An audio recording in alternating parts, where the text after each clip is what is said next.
Ce matin, nous avons appris qu'il y avait eu un incendie dans un des bâtiments de l'ancien hôpital thermal des armées.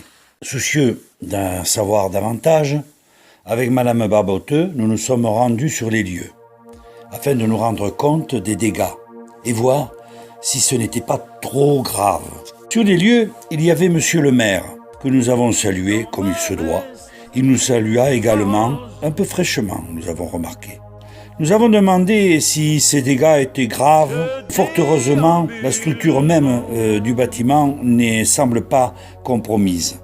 Là-dessus, et voyant que, grâce à Dieu, il n'y avait pas eu de blessés et que les dégâts n'étaient somme toute pas terribles, nous avons fait une petite plaisanterie sur le carnaval qui aura lieu cet après-midi et ce soir. Ah là là, horreur, fureur. Monsieur le maire est rentré dans une colère que je ne lui connaissais pas personnellement. Il nous a menacés verbalement, d'une façon indigne et intolérable, nous invitant à quitter les lieux. Ah bon? Et pourquoi nous aurions dû quitter les lieux, étant donné que nous sommes les représentants d'une partie des Améliens? Il nous semble normal que les représentants de cette partie des Améliens puissent leur rendre compte éventuellement de ce qu'ils ont vu, de ce qu'ils ont entendu, de ce qui se passe dans la ville. Pour ça, bien sûr, il faut habiter sur place. Monsieur le maire nous a fortement critiqués, menacé de nous agresser physiquement.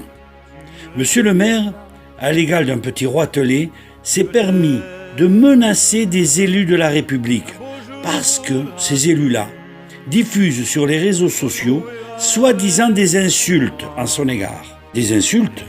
Je vous invite à vérifier si ces derniers jours nous avons proféré la moindre insulte ou accusation non fondée. En réalité, il n'y en a pas. Par contre, il y a des constatations, des faits, des réalités. Il nous a accusés de tous les maux de la terre. Il nous a prêté des propos et des écrits qui ne sont pas sur nos réseaux sociaux. Nous n'avons jamais insulté qui que ce soit sur nos réseaux ou ailleurs d'ailleurs.